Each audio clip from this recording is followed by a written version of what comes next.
This speech is about how Imam Zain al-Abidin kept Islam alive after the death of his father, Imam Hussain, and problems he faced with it.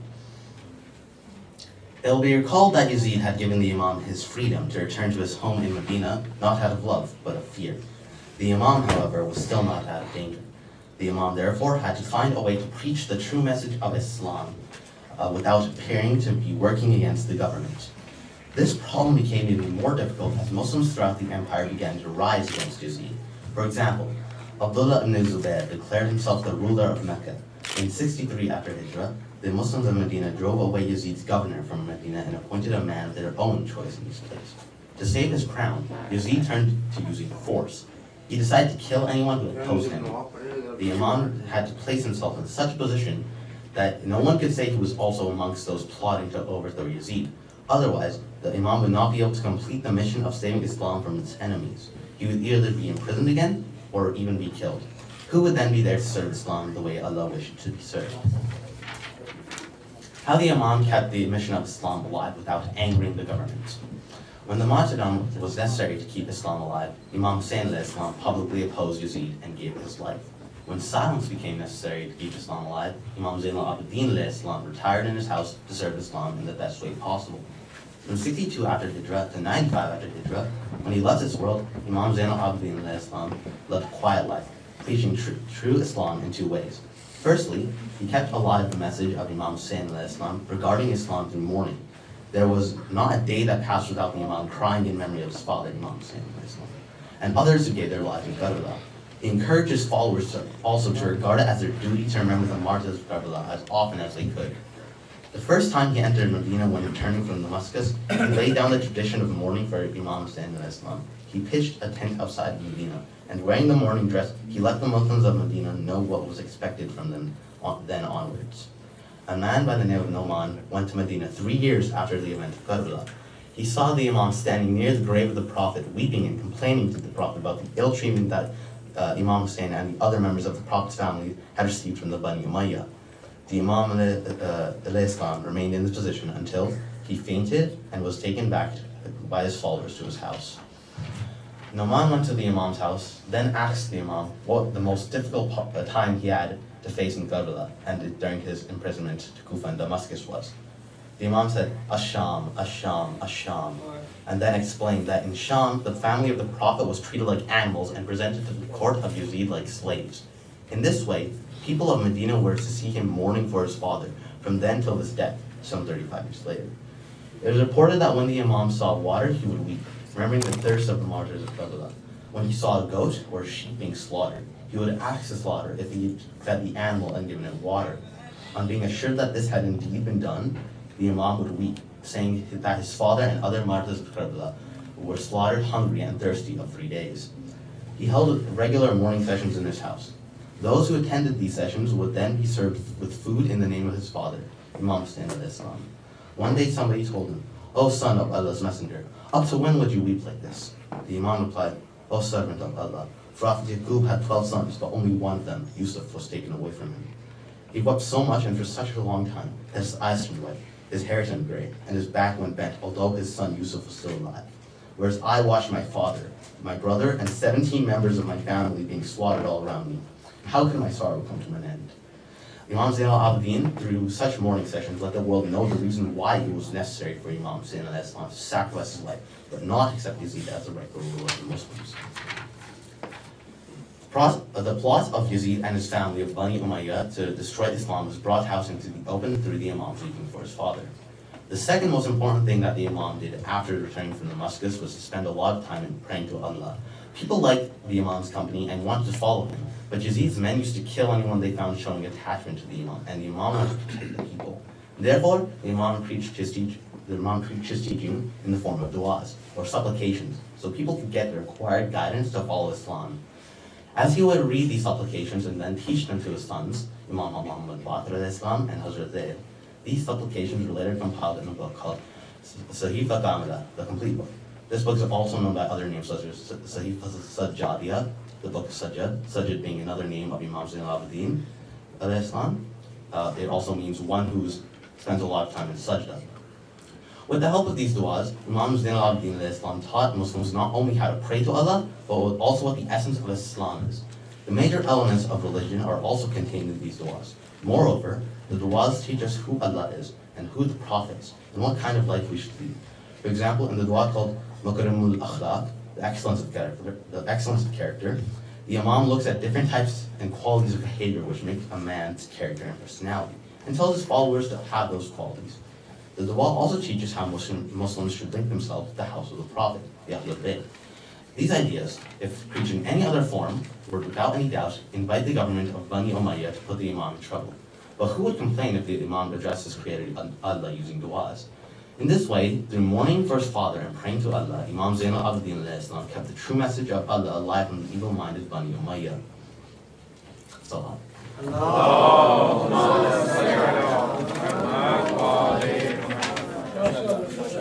اللہ جزاک اللہ. یہ تھے محمد شایان. اور اب میں ملتمس ہوں علی زیدی سے کہ وہ آئیں اور اسپیچ. بسم اللہ من الشیطان الرجیم. بسم اللہ الرحمن الرحیم. حسین منی وانا من الحسین، یعنی حسین مجھ سے ہے اور میں حسین سے ہوں. یہ وہ مشہور روایت ہے جو ہمارے پیارے نبی حضرت محمد صلی اللہ علیہ وآلہ وسلم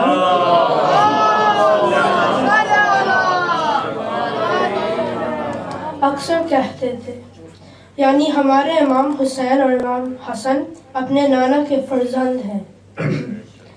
اس لیے جب مباہلہ کے میدان میں عیسائیوں نے کہا کہ تم اپنے بیٹوں کو لاؤ اور ہم اپنے بیٹوں کو لاتے ہیں، تو آپ امام حسن اور حسین کو اپنے ساتھ لے گئے. پروفٹ محمد ان دونوں سے بے انتہا محبت کرتے تھے. دونوں بچے آپ کی پشت پر سوار ہو جاتے تھے. ایک مرتبہ پروفٹ محمد نماز پڑھ رہے تھے. امام حسین آپ کی پشت پر سوار ہو گئے. آپ نے اپنے سجدہ تعویل کر دیا اور جب تک مولا حسین ان کے اوپر سے خود نہیں اترے آپ نے سجدہ سے سر نہیں اٹھایا. اہل بیت کی عظمت اور فضائل اتنے زیادہ ہیں کہ ہم بیان نہیں کر سکتے. ایک مرتبہ رسول کریم کے شہزادے امام حسن اور حسین نے ایک تحریر لکھی. پھر دونوں اس میں مقابلہ کرنے لگے کہ کس کا خط اچھا ہو. جب باہمی فیصلہ نہ ہو سکا تو بی بی فاطمہ کی خدمت میں حاضر ہوئے. انہوں نے فرمایا کہ حضرت علی کے پاس جاؤ. حضرت علی نے کہا رسول سے فیصلہ لو. رسول نے ارشاد کیا اس کا فیصلہ تو میری بیٹی بی بی فاطمہ ہی کرے گی. اس کے پاس جاؤ. بچے دوڑتے ہوئے پھر ماں کی خدمت میں حاضر ہوئے. ماں نے کہا تم دونوں کے خط بہترین ہیں. بچے نہ مانے اور پھر ماں نے کہا لو میں اپنے گلو بند توڑتی ہوں. اس کے دانے چنو، فیصلہ خدا کرے گا. 7 دانوں کا گلو بند توڑا. زمین پر دانے بکھر گئے. بچوں نے ہاتھ بڑھایا اور 3 دانے لے لیے. ایک دانہ جو رہ گیا، حکم خدا وند عالم ہوا کہ جبرائیل دانے کے 2 ٹکڑے کر دو. ایک حسن نے لیا اور ایک حسین نے لیا. اور محمد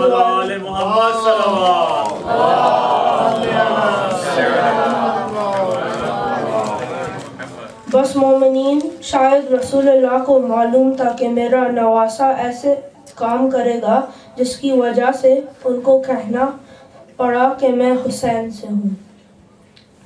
مولا حسین نے کربلا میں اپنا 18 سال کا بیٹا علی اکبر نانا کے دین پر قربان کر دیا. ننھے علی اصغر نے مولا کے ہاتھوں پر حرملہ کا تیر اپنے گلا پر لے لیا. مولا حسین نے سجدے میں سر کٹا کر نانا کے دین کو بچا لیا. آپ نے عبادت کی ایسی مثال قائم کی جس کی نظیر نہیں ملتی. 3 دن کی بھوک پیاس اور تیز دھوپ میں گرم ریت پر نماز ظہر ادا کی. चारों तरफ से तीरों की बरसात थी, मगर इमाम हुसैन ने नमाज अदा करते हुए शहादत पाही। इन्ना लिल्लाहि व इन्ना इलैहि राजिऊन।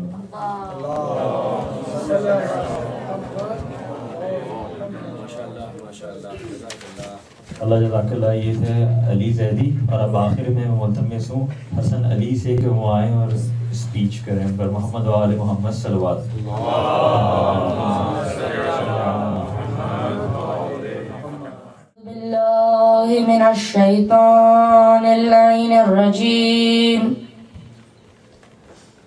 बिस्मिल्लाहिर्रहमानिर्रहीम। अल्हम्दुलिल्लाहि रब्बिल आलमीन। अस्सलातु वस्सलामु अला अशरफिल अंबियाए वल मुरसलीन व खातिमिन नबिय्यीन अबुल कासिम मुहम्मद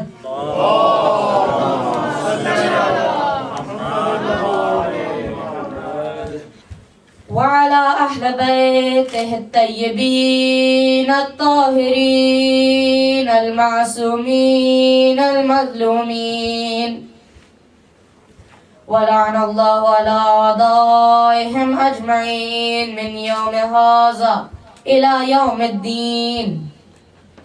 أما بعد، فقد قال الله تبارك وتعالى في كتابه المجيد وقرآنه الحكيم وهو أصدق القائلين وقوله الحق. بسم الله الرحمن الرحيم. إنما يريد الله ليذهب عنكم الرجس أهل البيت ويطهركم تطهيرا.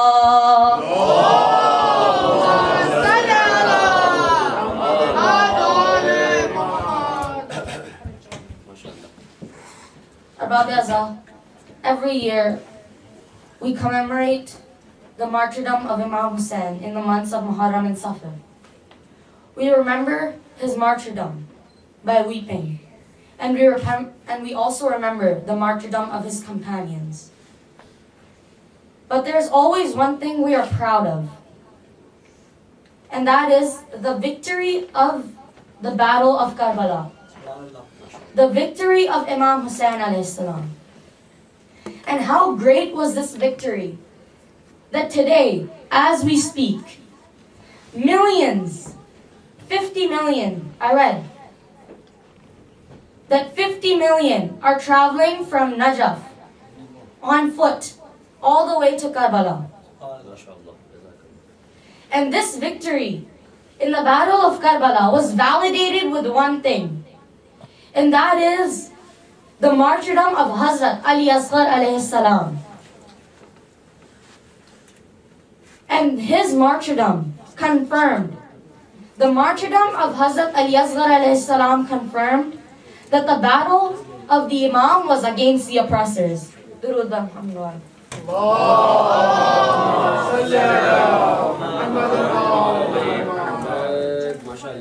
On the 10th of Muharram, when all of the Imam's companions lay lifeless on the plains of Karbala, the Imam cried, "Hal min nasirin yansurana?" Is there anyone to help me? He was giving a chance to the army of Yazid to know the right path, to come to know the right path. But none listened. All the Imam heard was a commotion in his tents. He heard baby Ali Asghar falling down from his cradle. Imam Hussain alayhi salam went into the tents. He picked up his 6-month-old child. He told his wife, Rabata, that I am taking Hazrat Ali Asghar into the battlefield. I will try to get him some water. Hazrat Imam Hussain alayhi salam took his son into the battlefield. He told them, "Can you give me some water for my child?" None listened. And the Imam told Hazrat Ali Asghar alayhi salam to do jihad now. How did Ali Asghar alayhi salam do jihad? he rubbed his tongue over his dry, parched lips. When Yazid's army looked at this, they started crying. They started crying. And at that moment, Umar Asad told Hurmala, an excellent archer in his army, to use a three-pointed arrow and aim it at the baby Ali-Asghar. Hurmala did so. He shot the arrow, and the arrow that is used to kill animals, the arrow that weighed more than the weight of Hazrat Ali-Asghar, pierced Hazrat Ali-Asghar in his throat. It pierced the Imam's arm. What would have the Imam thought when he looked at his baby covered in blood in his own arms? The Imam tried to take his baby to the tents, but every time he would just take a couple steps in. He would take a couple steps in front, and then he would come back saying, Inna lillahi wa inna ilayhi raji'un, rizan bi qazahi wa tasliman li amrih. Finally, the Imam took Hazrat Ali-Asghar alayhi salam to his mother. When his mother saw this, she said, "Oh Asghar, do even babies like you get martyred on the plains of Karbala?" The Imam then took Hazrat Ali-Asghar outside. He made a little grave with his sword, and he put Hazrat Ali-Asghar's tiny body inside that grave. He covered that grave, and he wept so much that the grave was soaked in tears. Inna lillahi wa inna ilayhi raji'un. Ala la'natullahi ala qawmi zalimin.